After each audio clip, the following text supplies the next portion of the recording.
Oleh karenanya penting bagi kita untuk belajar hukum Islam terkait dengan medsos agar kita ketika berinteraksi dengan medsos kita mendapatkan pahala di sisi Allah Subhanahu wa taala. Baik, tadi saya sudah sebutkan bahwasanya medsos adalah nikmat karunia yang Allah berikan kepada kita. Dengan bermedsos kita mudah untuk mengakses informasi apapun informasi tersebut. Kebaikan, informasi tentang kebaikan, informasi kebaikan apapun ada di medsos. Dan tentu sebaliknya informasi keburukan apapun juga ada di medsos. Kemudian dengan bermedsos kita mudah untuk mengontak orang-orang yang mungkin jauh, yang jauh jadi sudah dekat. Kita bisa berteman dengan berbagai macam teman yang dahulunya sepertinya mustahil.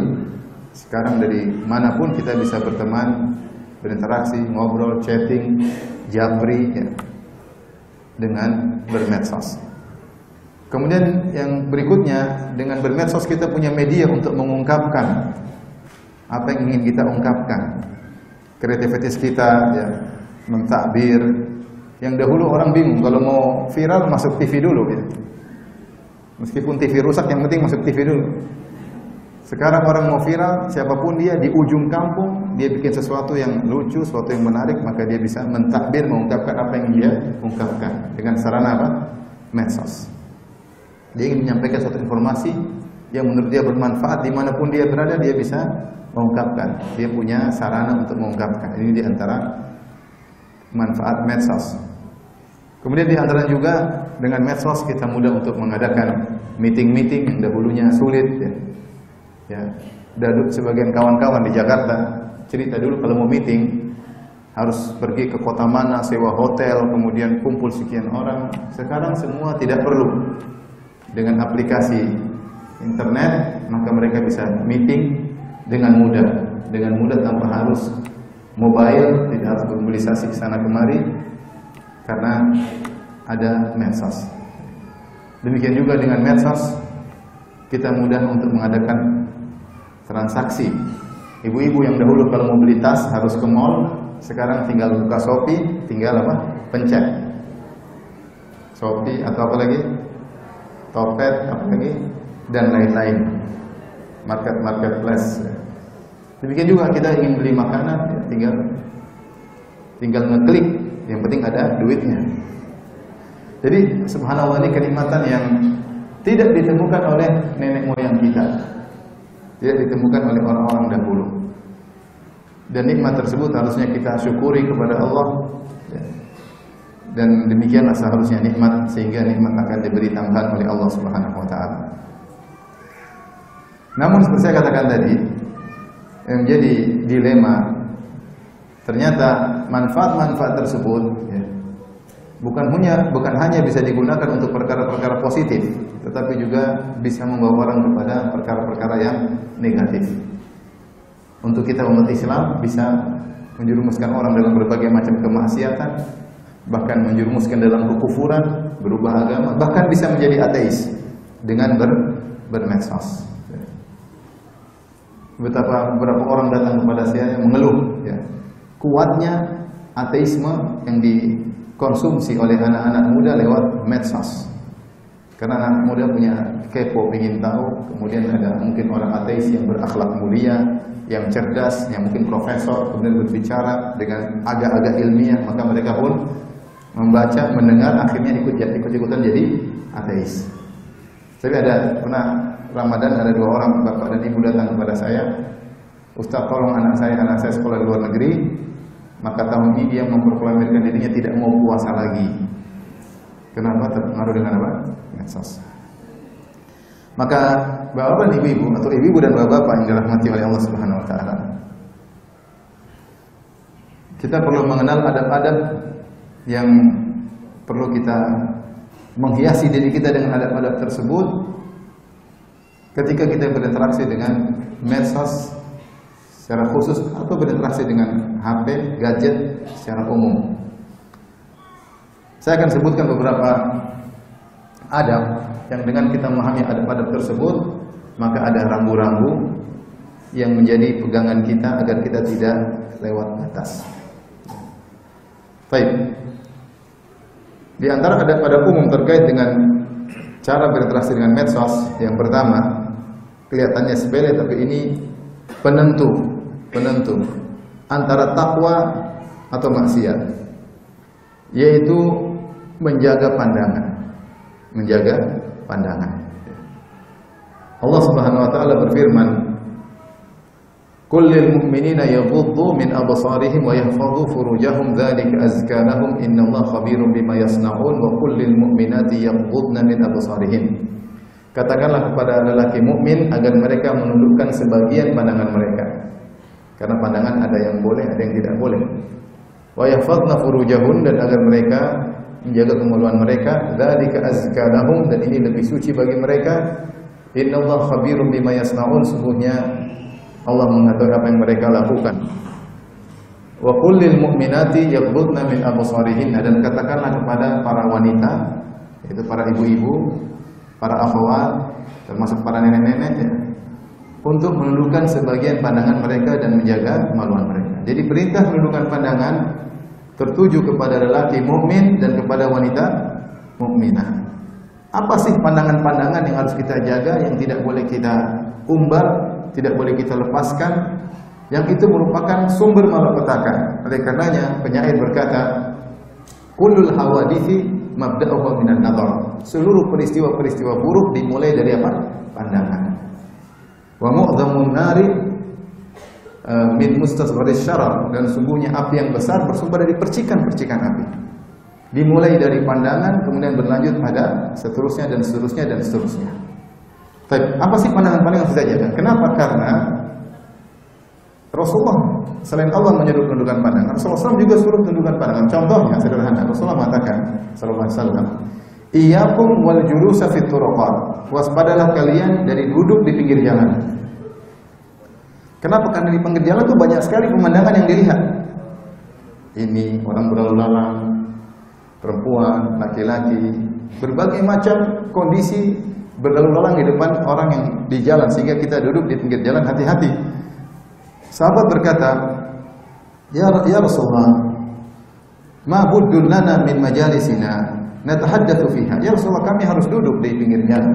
Adik ingin ngobrol, ingin bercengkrama dengan sebagian sahabat, kami harus duduk ya Rasulullah. Kata Rasulullah SAW, fa in abaitum, kalau kalian memang harus duduk di pinggir jalan, fa'tut tariq wa haqqahu, maka berikanlah hak jalan. Rasulullah bertanya, wa ma haqqut tariq ya Rasulullah? Apa hak jalan yang harus kita tunaikan kalau kita duduk di pinggir jalan? Kata Rasulullah SAW, pertama, ghaddul basar, tundukkan apa? Pandangan. Wa kafful adha, tahan diri jangan mengganggu orang lain. Wa raddus salam, ucapkan salam, balas salam kalau ada yang beri salam kepadamu. Wal amru bil ma'ruf wan nahyu 'anil munkar. Rasulullah sebutkan 5 hak jalan. Yang pertama Rasulullah SAW sebutkan adalah ghaddul basar, tundukkan apa? Pandangan. Kenapa? Karena di jalan banyak sekali fenomena yang bisa kita lihat. Ini majelis nyata. Ternyata di medsos juga banyak majelis, banyak pemandangan yang bisa kita lihat. Majelis dunia maya lebih dahsyat daripada jalan yang ada depan rumah kita, ya enggak? Jalan depan rumah kita cuma kita lihat itu aja. Tapi kalau kita sudah masuk di gadget, kita bisa mengakses jalan mana saja. Jalan mana saja. Pemandangan apa saja bisa kita akses. Lihat Rasulullah SAW menyebutkan hak jalan yang pertama adalah tundukkan pandangan. Maka itu kita hadirkan dalam diri kita agar kita ketika bermedsos tundukkan pandangan. Dan jangan anggap sepele. Tundukkan pandangan sebab masuk surga. Kata Rasulullah SAW, "Itmanu li sittan atman lakumul jannah." Ya. Jaminkan bagiku 6 perkara kalian lakukan, maka aku akan jaminkan bagi kalian surga. Di antara 6 perkara Rasulullah sebutkan, "Wasduqu idza haddatstum." Jujurlah kalau kalian berbicara. "Aufu idza ahadtum." Maka tunaikanlah janji jika kalian sudah berjanji. "Addu idza tumintum." Tunaikan amanah jika kalian diberi amanah. "Ghuddu absarakum." Tundukkan pandangan kalian. Ya. Di antara 6 perkara tersebut kata Nabi sallallahu alaihi wasallam, tundukkan pandangan kalian, niscaya aku akan jamin surga bagi kalian. Baik, sekarang kita ingin tahu apa sih pandangan-pandangan yang tidak boleh kita lakukan ketika sedang berinteraksi dengan medsos. Yang pertama tentunya tidak boleh melihat aurat orang lain atau perkara yang haram yang kita pandang. Kalau lelaki jelas tidak boleh memandang aurat wanita. Lelaki tidak boleh memandang aurat wanita. Ternyata di medsos banyak sekali aurat wanita yang terbuka. Ibu tahu kan namanya aurat wanita itu apa? Selain wajah dan selain kedua telapak apa? Tangan. Selainnya adalah aurat, rambut, leher, betis, kaki, lengan, dada, ini semua aurat. Dan terlalu banyak aurat wanita yang terumbar di medsos. Bahkan pembawa berita pun terbuka apa? Auratnya. Kita ingin nonton berita tapi nonton ibu pembawa berita terlebih dahulu. Subhanallah. Kelihatannya mengumbar pandangan perkara yang sepele, tapi ternyata Allah menyuruh kita bertobat dari hal tersebut. Maka di akhir ayat dari surat An-Nur tersebut kata Allah, "Wa tubu ilallahi jami'an ayyuhal mu'minun." Wahai kaum mukminin sekalian, bertobatlah kepada Allah. Di antaranya bertobat dari mengumbar pandangan. Siapa yang mengumbar pandangan, akhirnya dia melihat ya, hal-hal yang diharapkan baginya. Laki melihat wanita-wanita yang cantik dengan berbagai macam model kecantikan. Dampaknya apa? Dampaknya maka noda hitam masuk dalam hatinya. Karena setiap orang bermaksiat ada noda hitam dalam hatinya. Kalau sudah masuk noda hitam dalam hatinya, maka timbul berbagai macam keburukan. Jadi malas beribadah. Kenapa? Karena hatinya penuh dengan noda hitam. Jadi malas bangun malam. Kenapa? Hatinya penuh dengan noda hitam. Kemudian baca Quran tidak terenyuh, buka Quran malas, baru baca Quran seperempat jam sudah berat rasanya. Kenapa? Nodanya, hatinya sudah bernoda hitam. Salat tidak khusyuk. Dia lupa bahwasanya ternyata di antara hal yang menyebabkan dia seperti itu karena dia sering melihat yang haram. Belum terkait dengan rumah tangganya. Dia sering lihat wanita cantik, akhirnya istrinya kelihatan hambar. Tadinya istrinya manis, jadi apa? Hambar. Semakin dia umbar pandangan bukan hambar lagi, jadi pahit. Akhirnya apa? Kenikmatan berumah tangga hilang. Ngobrol sama istri sudah tidak nyaman, lihat istri sudah bikin sakit sepet mata. Padahal dulunya kalau lihat istri nyaman, ngobrol sama istri nyaman, ketawa-ketiwi, lihat istri berwajah manis, tapi dia sering melihat maksiat, maka kebahagiaan tersebut Allah cabut dari hatinya. Dan ini di antara dampak merusak rumah tangga gara-gara medsos.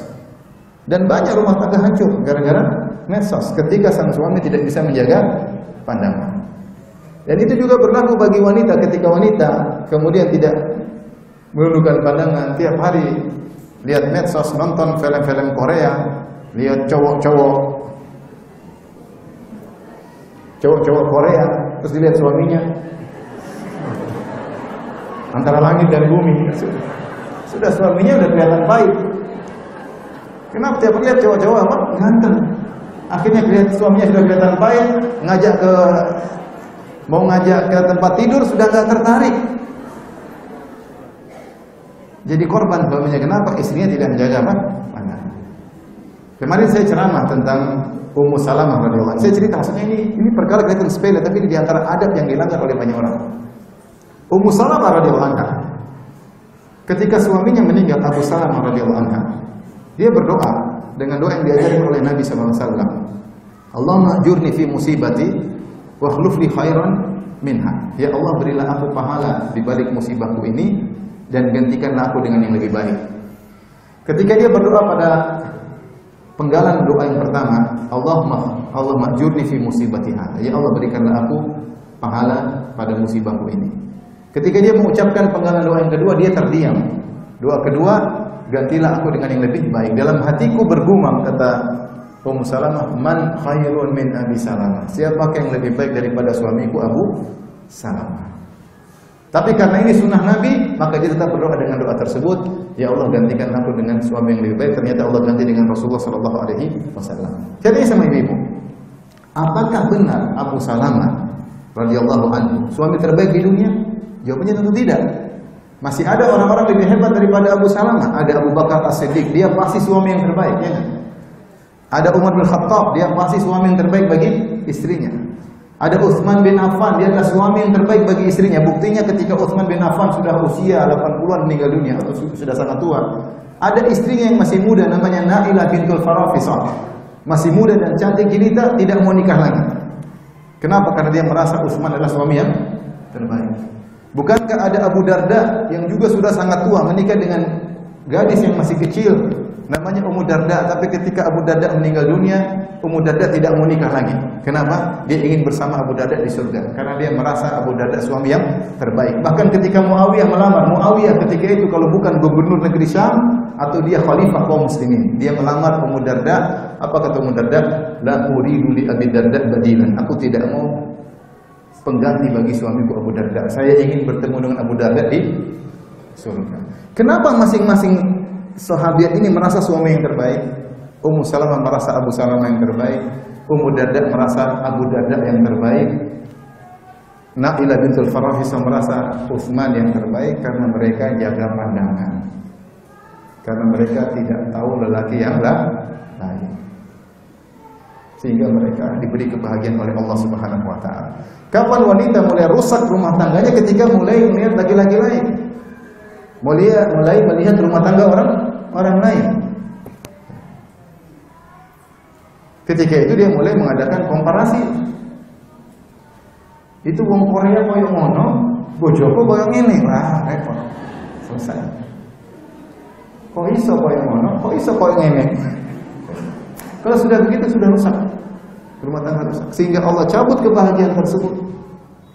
Sementara kita dapati orang-orang di kampung yang tidak tahu medsos hidup bahagia. Kenapa? Dia tidak berlihat macam-macam. Jadilah istrinya yang tercantik, terindah, jadilah suaminya yang terindah. Ini maksudnya contoh sepele. Lihat ini sepele, tapi ini benar-benar berefek pada kehidupan rumah tangga. Seorang ketika mengumbar pandangannya melihat wanita cantik, luar biasa, seksi dan yang lainnya, dia menderita. Dia tidak bisa mencicipi perempuan tersebut. Dia tidak merasakan perempuan tersebut itu haram. Yang halal depan dia tidak dia rasakan kebahagiaannya.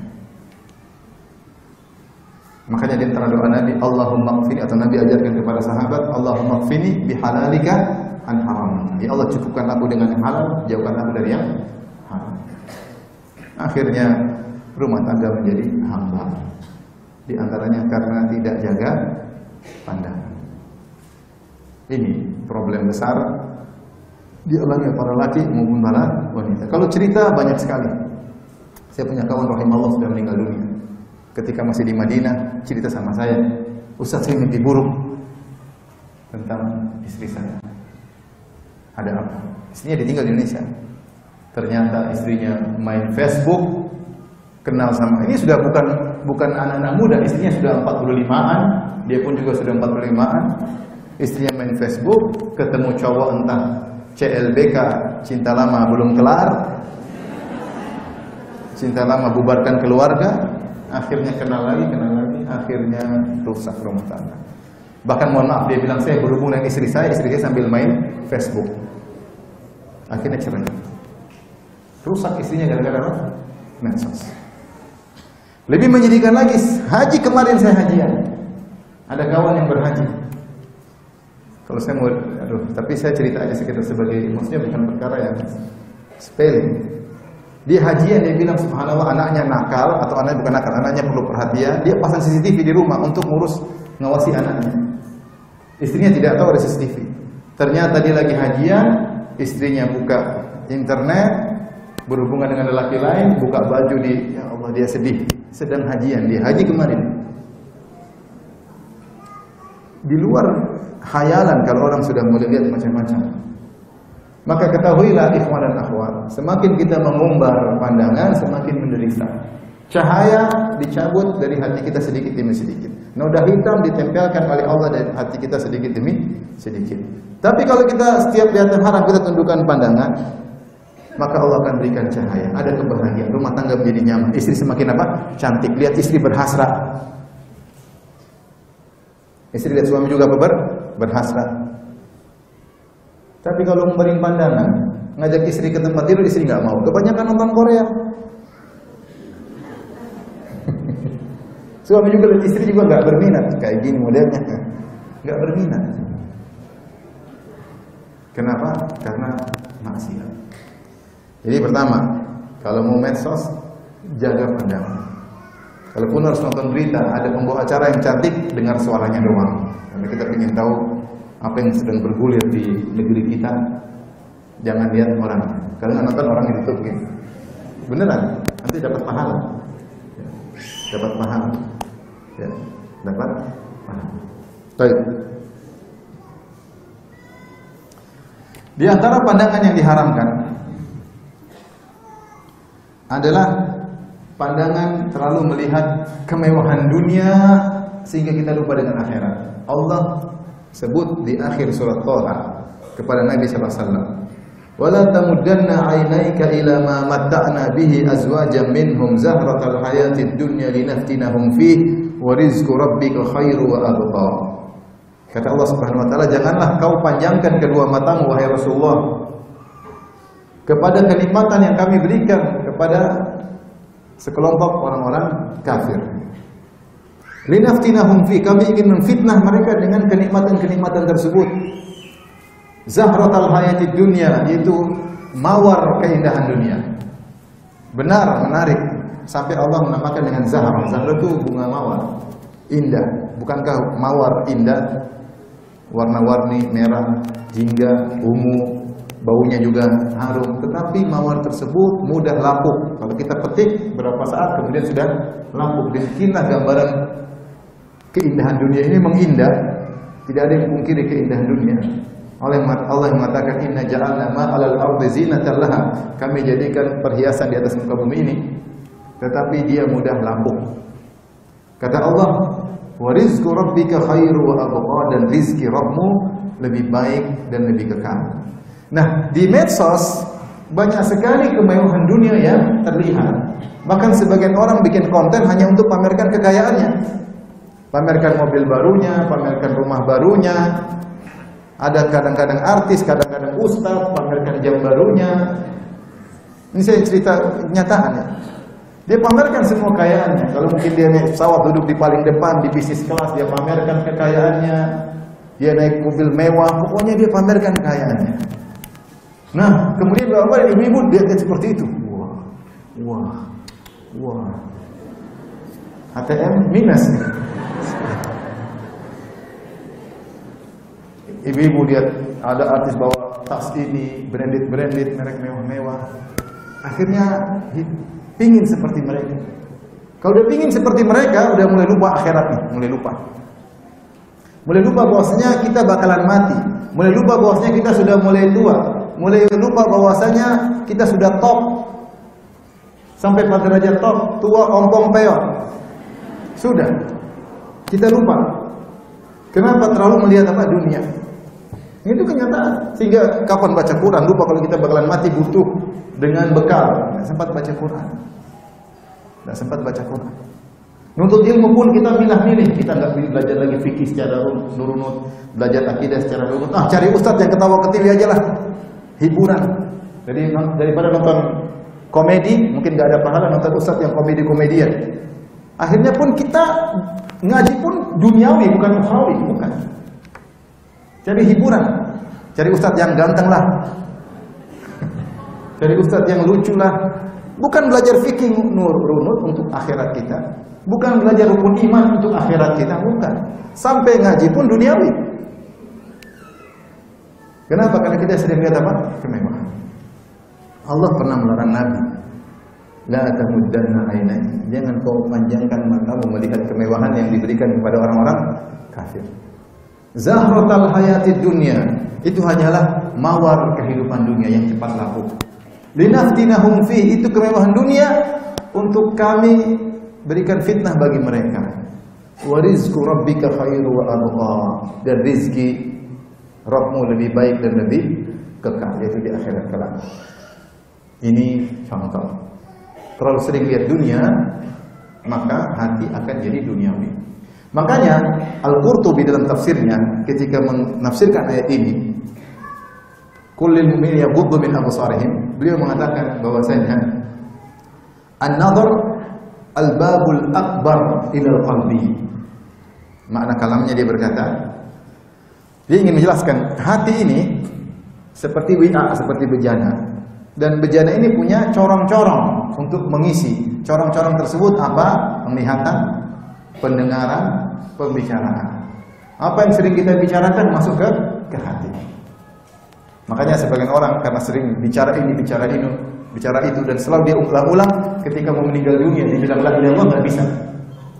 Dia ngomongin apa yang sering dia bicarakan karena sesuatu yang sering dibicarakan oleh orang masuk ke hati. Sesuatu yang sering didengar orang juga masuk ke hati dan satu yang sering dilihat oleh orang terekspresikan, terproyeksikan di hati.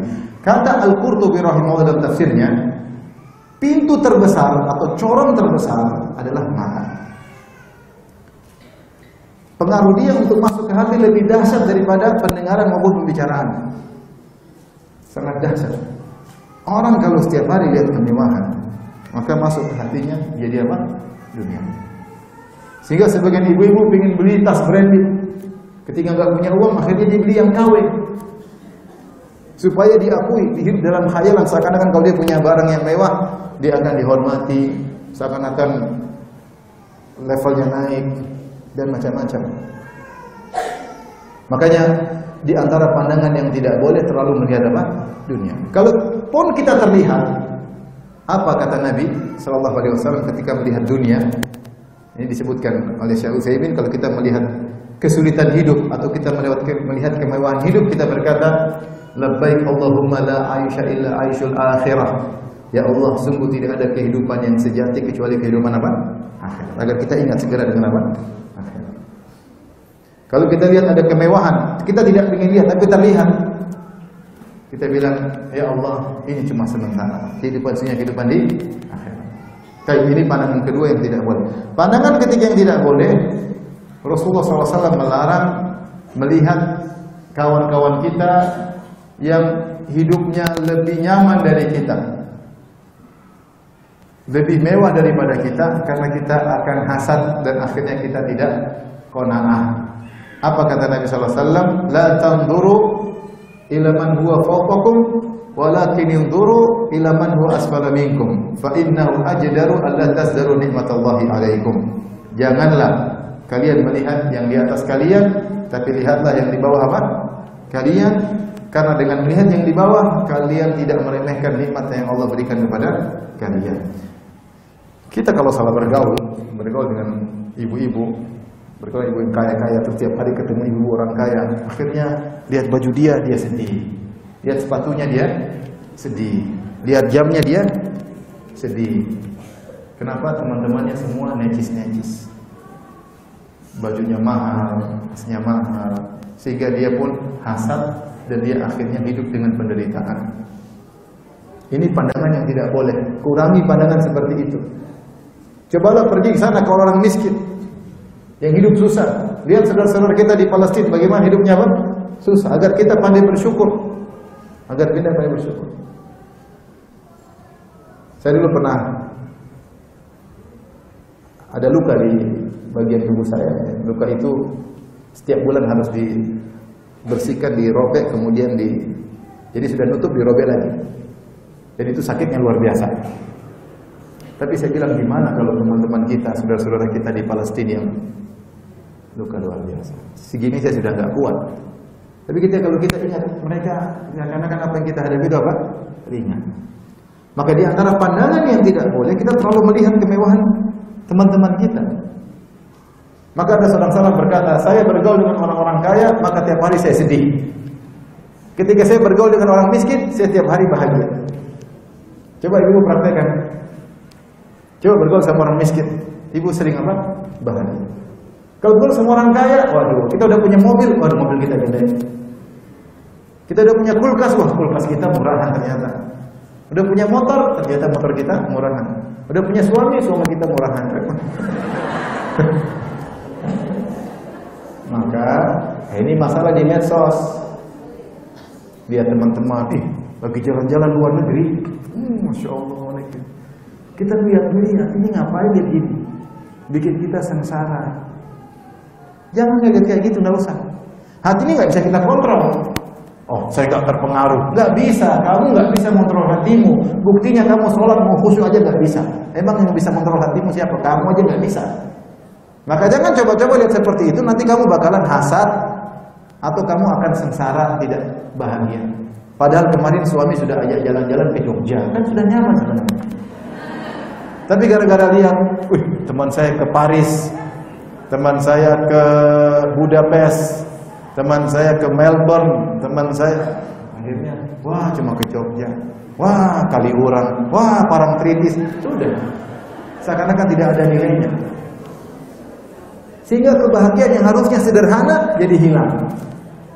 Gara-gara kita salah bermedsos, terlalu lihat macam-macam. Ini serius ibu ini. Pingin bahagia mudah, jaga pandangan. Baik. Di antara pandangan yang tidak boleh adalah mencari-cari kesalahan orang lain. Pingin tahu, ngecek ini nggak boleh. Kita masuk di orang, kemudian lihat bagaimana masa lalunya, bagaimana tentang lihat yang dulu-dulu. Nggak boleh. Rasulullah SAW mengatakan la tajassasu wa la tahassasu. Allah berfirman wa la tajassasu, jangan bertajasus. Jangan bertajasus, jangan bertahassus. Tahassus itu adalah cari-cari keburukan orang dengan menaruh kabar, gimana dia? Itu namanya tahassus. Cari kesalahan ukhti kita yang lain, ummu fulanah yang lain, teman kita dengan tahassus, cari-cari kabar. Tajasus dengan melihat-lihat. Kemana itu? Lihat bagaimana dulu dia, diungkit-ungkit masa lalunya, teman-temannya siapa. Ini namanya mencari-cari apa? Kesalahan. Kita aja kalau ada kesalahan depan mata, kita disuruh tutup mata, menutup aurat saudara. Ini malah kita cari-cari. Buang-buang waktu, buang-buang umur. Akhirnya kita cari-cari pandangan yang haram. Pandangan yang haram.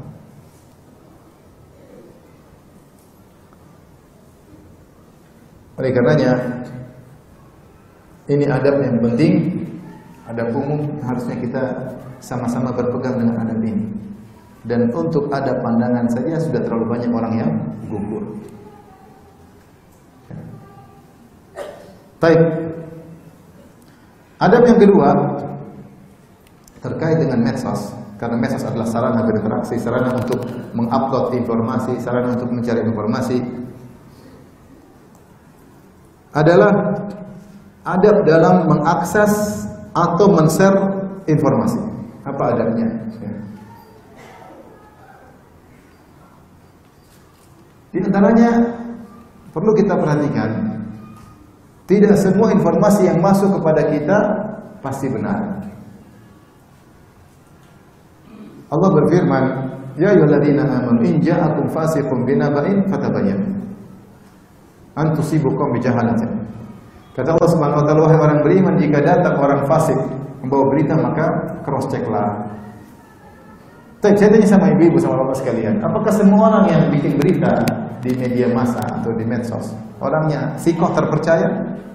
Kita tahu dia agamanya bagus, sholatnya di masjid, tidak pernah bohong. Kita nggak tahu bukan berita-berita tersebut.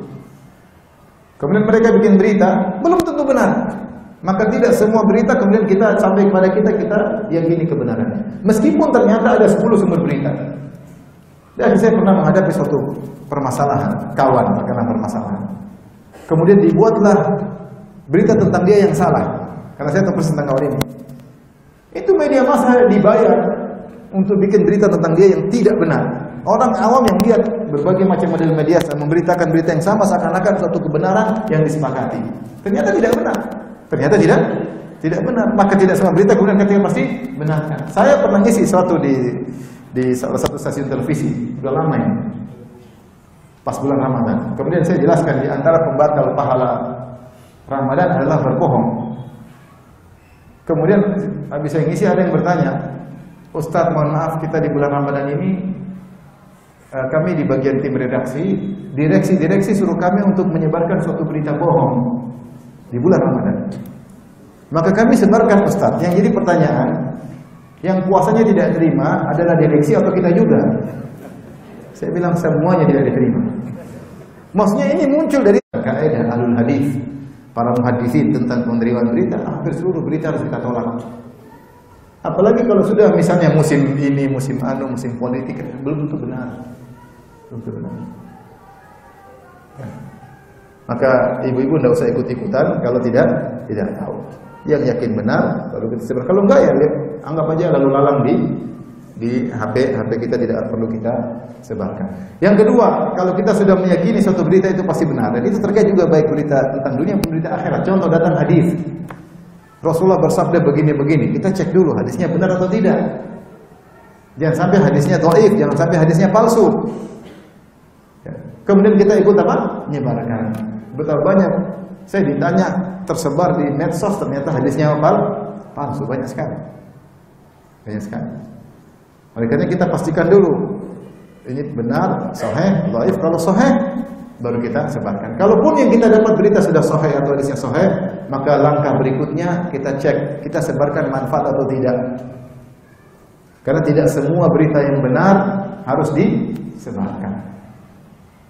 Terkadang meskipun benar bisa menimbulkan kemudaratan. Terkadang perlu kita sembunyikan, maka perlu kita timbang lagi, ini perlu disebarkan atau tidak, dipikir lagi, sehingga kita dapat pahala. Ketika bermedsos kita dapat pahala. Ngomong-ngomong, kita sampai jam berapa? Ini materi panjang ya. Sampai jam berapa? Enggak, Mas, yang benar sampai jam berapa? Sampai jam berapa? Hah? Ya 10 terus saya jawab, 10 menit lagi. Allahu Akbar. Baik. Kemudian berikutnya, ya. Tidak semua sesuatu yang bermanfaat bagi kita bermanfaat bagi orang lain. Ya, contoh, ibu-ibu mungkin ada masalah kecantikan berapa ibu-ibu. Jangan ibu share ke suami, tidak perlu. Jangan ibu share kepada anak laki ibu, nggak perlu. Ini contoh sederhana. Ya.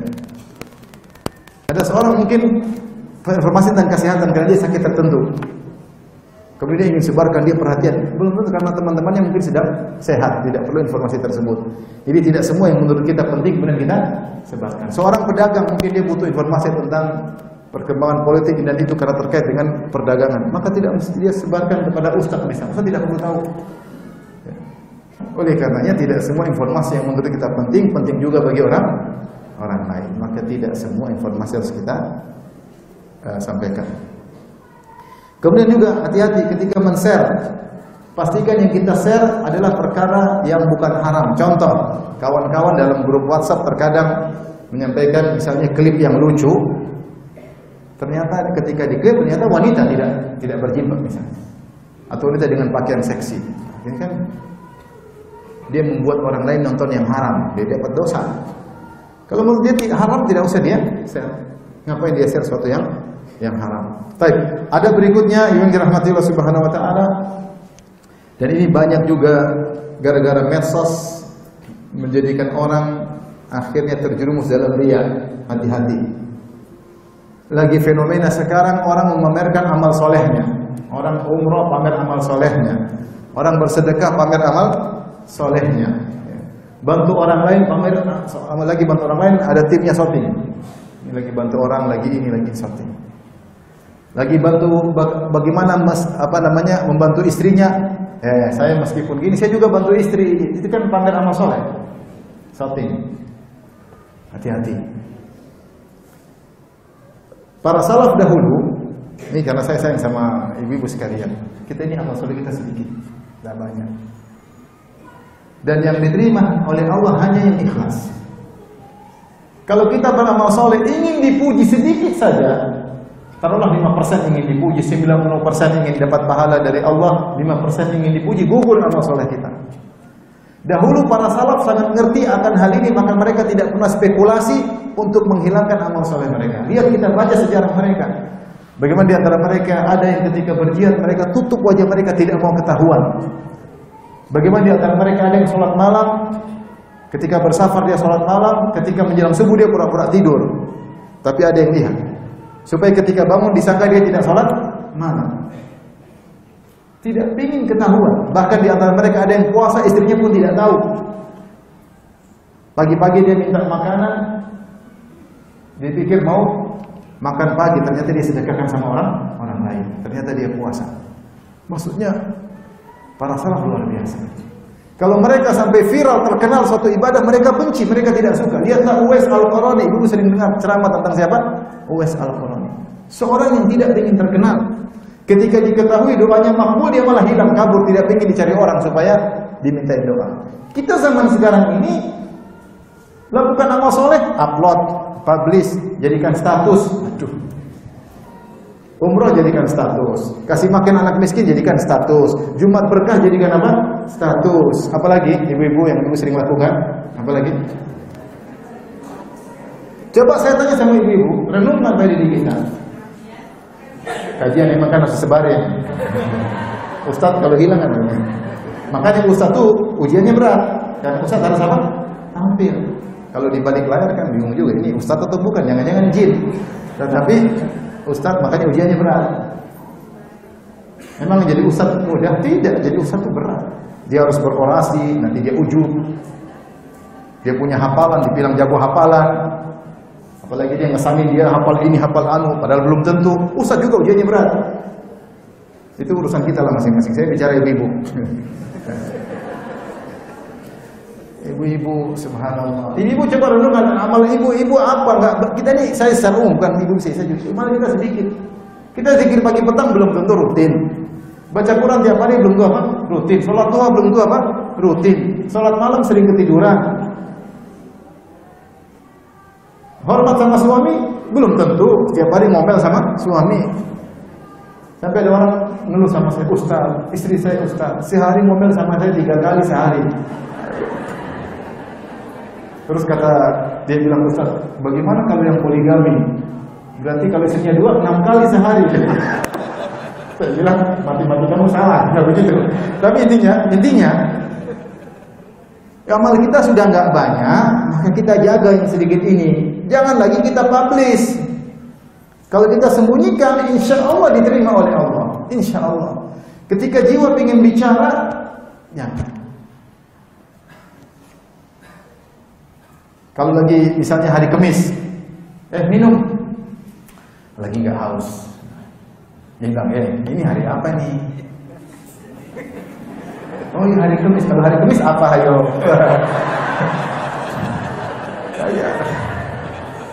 Sehingga semua amal soleh kita tidak habis.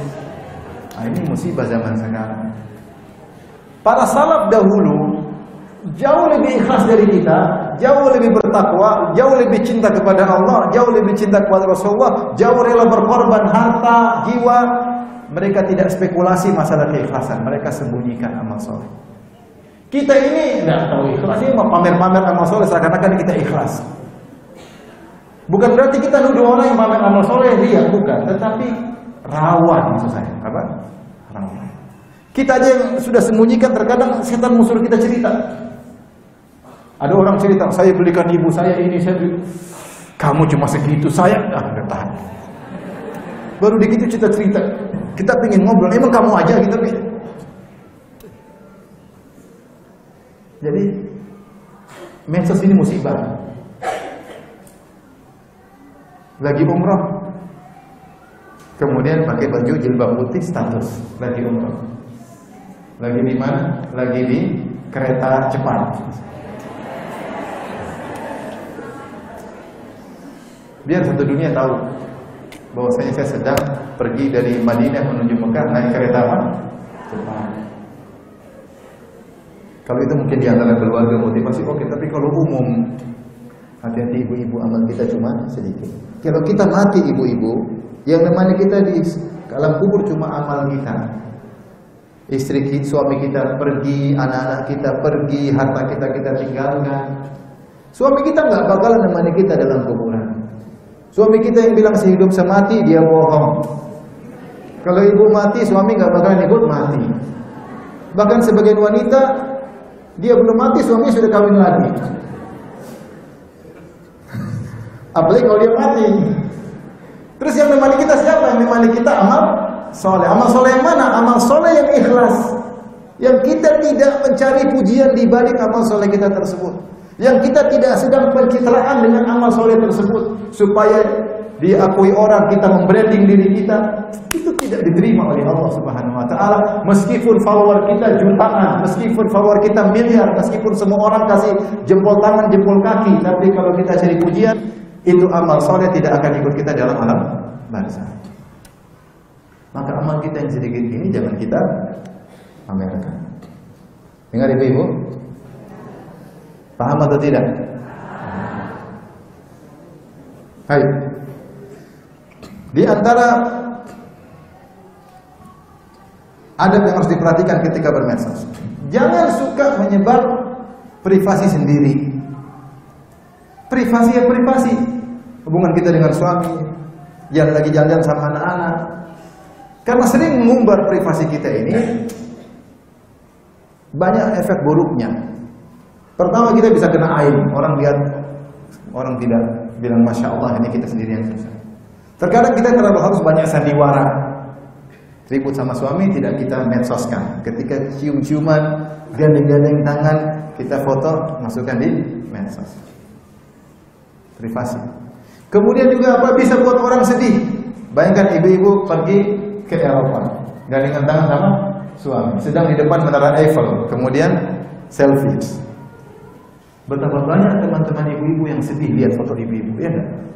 Waduh, kapan saya bisa ke sana ya? Waduh, suami ibu itu bagus banget ya. Insya Allah suaminya ya. Yang masih gadis, bisa nggak jadi istri suami itu? Enak biar diajak jalan-jalan kemana? Ke Paris. Jadi, ketika kita pamer kesenangan kita, akan banyak orang yang sedih, yang tidak kuat melihat hal tersebut. Atau menimbulkan orang hasad sama kita, atau terkena dan buat apa kita pamer seperti itu? Jadi tidak semua privasi kita pamer. Sekarang orang sedikit pamer, lagi ini pamer. Pingin dia jadi pusat perhatian. Ya, ini kenapa perlu diperhatikan? Biar orang-orang itu baca tentang sirah Abu Bakar, sirah Umar bin Khattab. Ngapain cek lihat kehidupanmu? Kehidupanmu penuh dengan kekurangan, penuh dengan drama, penuh dengan kebohongan. Banyak keburukan yang kau sembunyikan, yang kau tampakkan cuma keindahan. Suruh orang belajar tentang bagaimana Abu Bakar As-Siddiq radhiyallahu anhu, bukan belajar tentang dirimu. Ini sedikit-sedikit pamer. Apalagi banyak follower yang suka lihat sama dia, ingin tahu berita dia, maka dia penuhi keinginan followers. Lagi jalan sama anak videoin, lagi jalan sama istri videoin, lagi naik motor videoin, lagi naik mobil balap videoin, lagi nonton bioskop videoin, dalam pesawat videoin, lagi di mobil, lagi di motor, lagi di mana-mana. Buat apa nonton kamu? Suruh orang belajar para sahabat. Yang perlu-perlu aja disampaikan. Privasi jangan disampaikan. Jangan ibu-ibu yang suka mamerkan privasi itu selebriti, wajar karena mereka cari uang di balik itu, di balik ketenaran. Nah, ibu-ibu buat apa cari ketenaran? Buat apa? Udah tua-tua juga ngapain tenar-tenar? Karena pikir akhirat aja lah, nggak usah pikir tenar ini tenar. Pikir akhirat, tak lagi mampus, buat apa? Oleh karenanya, hati-hati dengan pamer apa? Privasi. Ini fitnah yang menjatuhkan banyak orang. Akhirnya dia pamerkan privasi dia di medsos. Tahu bikin status, ya Allah, hanya Engkau yang memahami. Curhat di medsos. Orang yang baca, subhanallah, kasihan dia. Berarti suaminya tidak memahami, anaknya tidak memahami, temannya tidak memahami, hanya Engkau yang memahami. Sudah nggak usah dijadikan status. Kalau bikin status layangan putus, wah apalagi ini?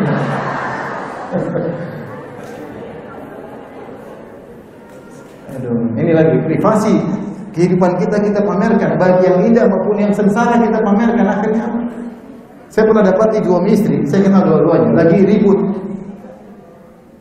Suaminya akhirnya jengkel bikin status. Istri yang baik adalah 1, 2, 3. Orang baca statusnya, istri yang baik. Istrinya bantah, suami yang baik satu. Orang ini namanya ungkap aib keluarga. Kasihan. Apa yang kita lakukan? Curhat sama Allah, bukan curhat sama manusia apa? Ente jadi bahan tertawaan sama manusia. Kirain dia wanita soleha, ternyata menderita. Orang tertawa. menghinakan diri sendiri, curhat sama Allah. Ada seorang syekh selalu senyum. Tanya, Anda kenapa selalu senyum, syekh? Kata syekh tersebut, kesedihanku untuk Allah, senyumku untuk kalian. Ini semua masalah dia jadikan apa? Status. Tahu-tahu status jantung terbelah dua. Ada apa, kenapa jantungnya terbelah dua? Kan akhirnya orang kepo pengen tahu. Privasi tetap privasi. Rahasia paling besar rahasia rumah tangga. Kata Allah, hunna libasul lakum wa antum libasul lahum. Kalian para wanita adalah pakaian bagi suami, suami adalah pakaian bagi apa? Wanita. Pakaian apa tujuannya? Menutup aurat. Bukan untuk dibuka, dilihat. Privasi keluarga adalah aurat, bukan untuk diperlihatkan. Baik, karena waktu sudah habis, saya bacakan secara singkat terkait dengan panjang lagi, tidak usah, cukup lah ya. Sudah ada kaidah-kaidah tentang penggunaan WhatsApp, tapi lain kali lah insyaallah taala, karena waktu sudah habis kita buka tanya jawab. Wallahu taala alam bisawab. Semoga yang sedikit ini tadi menjadi barometer ya, agar kita bisa lebih bijak dalam bermedsos, sehingga medsos yang kita gunakan mendatangkan pahala, bukan mendatangkan dosa dan kepedihan dalam kehidupan rumah tangga.